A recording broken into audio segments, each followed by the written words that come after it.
வணக்கம். என்னுடைய பேர் தங்கவேல், இயற்கை விவசாயி. பக்கத்தில் கிராம அத்தப்பவுண்டன்புதூர்.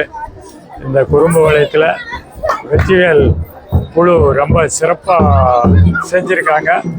இது கிட்டத்தட்ட ஒரு 6-7 மாதமாக இந்த பயிற்சி எடுத்திருப்பாங்க. இது ஒரு கலாச்சாரத்தினுடைய ஒரு பகுதி. இது வெற்றிக்கான ஒரு விழா. இது ஆதி காலத்திலிருந்து இருந்தது, இடையில மறைஞ்சு போச்சு. இப்போ கிராமங்களில் புத்துயிர் பெற்று இந்த இளைஞர்களுடைய மத்தியில் இதை கொண்டு வருது. இது ஒரு ஆரோக்கியமான சூழ்நிலை.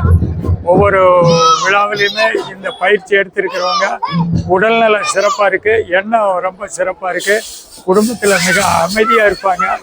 இந்த விழா எல்லா குழந்தைகளும் எடுத்துக்கோணும். இந்த விழா எடுத்தோம்னா நம்முடைய குடும்பம், இந்த சமூகம், இந்த உலகம் அத்தனையுமே உற்று நோக்கி பார்க்கக்கூடிய அளவுக்கு இவங்களுடைய செயல்பாடு இருக்கு. நன்றி. இந்த விழா இன்னும் சிறப்படையோன வாழ்த்துகிறேன்.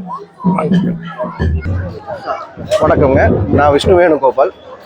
குறும்பு வளையம் இருவூர் பக்கத்தில் இருக்குது. குறும்பு வளைய கிராமத்தில் பார்த்தீங்கன்னா வெற்றிவேல் காவடி குழு மற்றும் ஜமா குழு சார்பாக ஒரு காவடி ஆட்ட நிகழ்வு நடந்துட்டு இருக்குங்க. எதுக்காக இந்த நிகழ்வுன்னு கேட்டிங்கன்னா, இளைஞர்கள் மத்தியில் நிறைய பார்த்தீங்கன்னா போதைக்கு அடிமையாகிறது, இந்த மாதிரி நிறைய ஆக்டிவிட்டிஸ்லாம் நிறைய போயிட்டு இருக்கு. நிறைய பேர் கலைகளை மறந்துட்டு இருக்கிறாங்க.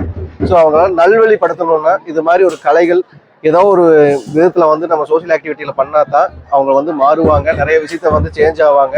இது எல்லாத்துக்கும் ஒரு முன்னுதாரணமாக இருக்கணுங்கிறது எங்களோட மெயின் மோட்டிவ்.